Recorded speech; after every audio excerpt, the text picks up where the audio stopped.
Hey, I've had quite a few questions over the last few weeks, so I'm making this for my friends to clear a few things up. First and foremost, something you should know, you cannot catch a virus. And why can't you catch a virus? Because it's impossible. So why is it impossible to catch a virus? Question. A virus is alive. Is a virus a living thing? No.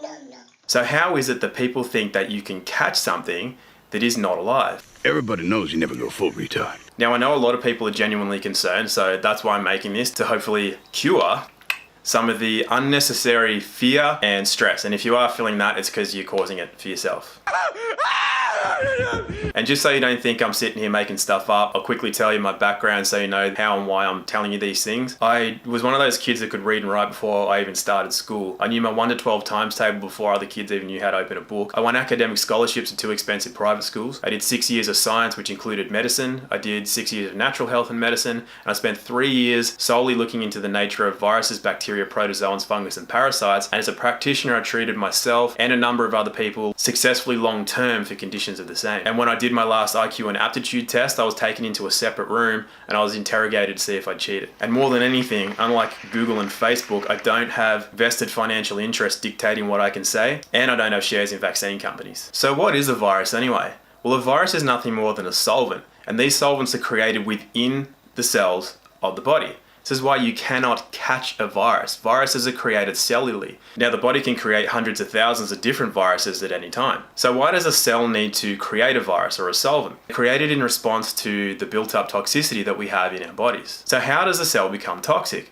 Well, a lot of people have spent a number of years putting shit in their minds and shit in their body. A lot of people think that it's just totally fine to eat supermarket food, you microwave it, just get flu shots injected into you every year, just drink your tap water.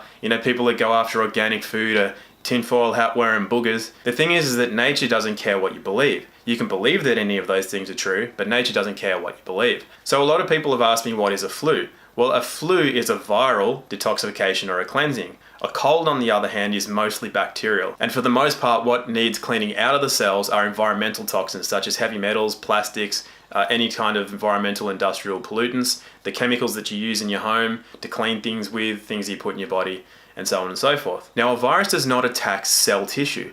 What happens is that as a virus, which is a solvent, breaks down the toxic residue within a cell, it creates essentially a toxic waste. So that's why you'll feel shitty if you've got a viral infection. And what can happen is if there's a lot of shit in your cells, you're going to create a lot of toxic waste as that virus breaks it down. So what happens is that if there's too much of it, it can actually cause cell damage, and in extreme cases, it can cause cell death. So there is actually one way that you can catch a virus, and I'm going to tell you what that is in a minute. But you got to learn a bit about the nature of viruses before I can tell you how you can catch one. But millions of people are dying, and you can catch some bat flu off of a counter or by being around your friends. 'Cause if we keep buying, then they'll keep selling the lies.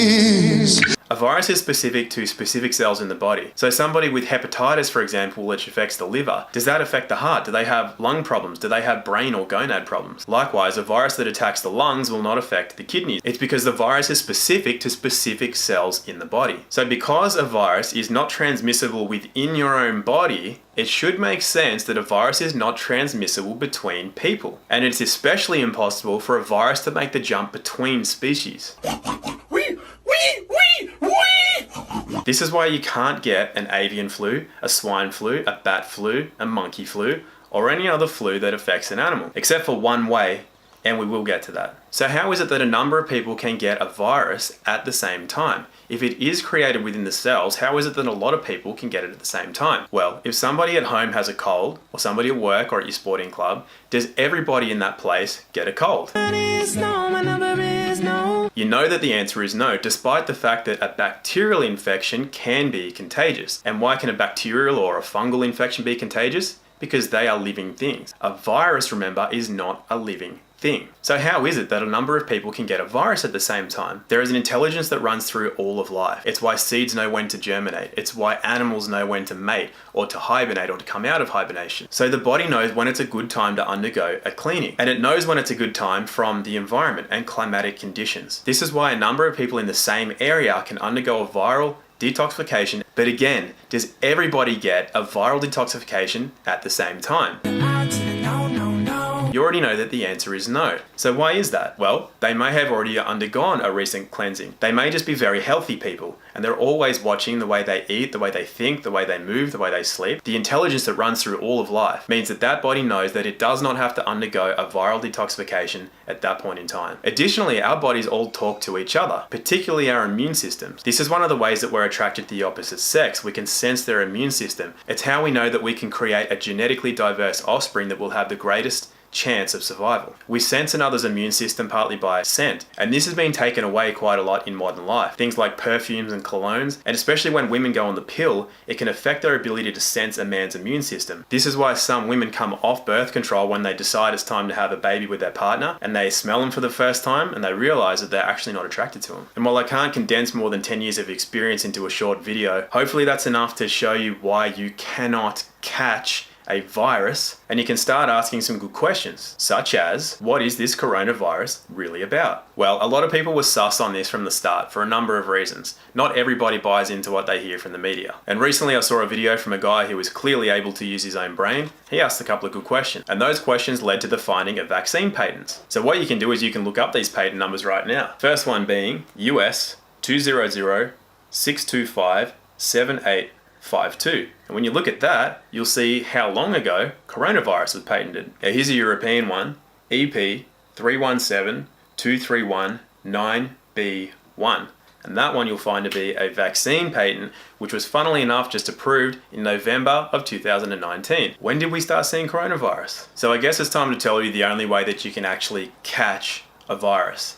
I got a boner. The only way that you can catch a virus is by having it injected into your bloodstream. So remembering that viruses are created cellularly as a response to your internal environment, which means, yes, taking responsibility for your thoughts, actions, and beliefs, all beliefs being a form of ignorance, because you know if you have to believe something, it's because you don't know. So how can a human get a virus from a pig or a bat or a bird or a monkey? And remembering that viruses used to be blamed on other races, such as Mexicans and Spanish flu. Well, remember that viruses cannot cross species, and you can't even catch it from within the same species, because it has to be created within animal tissue, remembering that we are human animals. So the way that you can create a virus, you can get sick and unhealthy animal tissue and put it in a petri dish. It will create a virus and you can incubate that virus. The only reason it can stay alive, remembering it's not alive, the only reason that a virus can actually be there and be in play is that it is taking care of toxicity within cells in animal tissue. So what happens with that incubated virus is that it's sterilized and put into a vaccine. Now straight away you don't want that because that's bad news. Then when it's added to 70 or 80 chemicals, you definitely don't want that in your body. So when these viruses are loaded into vaccines and flown all the way around the world, and people are getting their flu shots and all their other vaccines, that's the only way you can get animal tissue into your own bloodstream. It is so far beyond the realm of possibility to get animal tissue into your bloodstream by way of being around people or from surfaces or from the air or from any other way other than injection. So you really want to question all this advice that's being given out about your toilet paper and your hand sanitizers and your everything else, and the idea that this virus is killed upon contact of heat or anything else, because a virus isn't alive in the first place. So how can you kill something that is never alive? So there's only two things that you need to do. One, don't get a flu shot. Actually, don't get any shot. And two, don't stay in your house. You got to be outside getting sunlight and fresh air if you want your body to run optimally and not need to undergo a viral detoxification. There is something else you can do actually, and that is to turn off your TV and your social media. And I did make this video to help to bring some common sense and start relieving some of that fear and stress. So I won't go too far into what's really going on with this worldwide pandemic. By the way, who's verifying these deaths? Like, who's actually counting these deaths? And who's actually verifying that the deaths that do occur aren't from any standard flu, which, by the way, flus kill 500,000 to 1 million people every year. Every year. It only affects the weak, and if it's not a natural virus that's happening within your own body for beneficial purposes, the only way you can get that is to have an injection.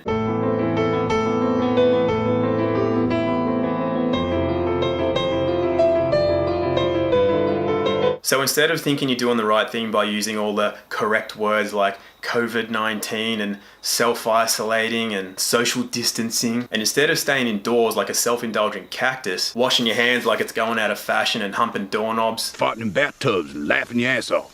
and dictating to other people what they should be doing with their lives, when perhaps they're just immune to media. So guys, if you're doing that, then you're not actually helping anything.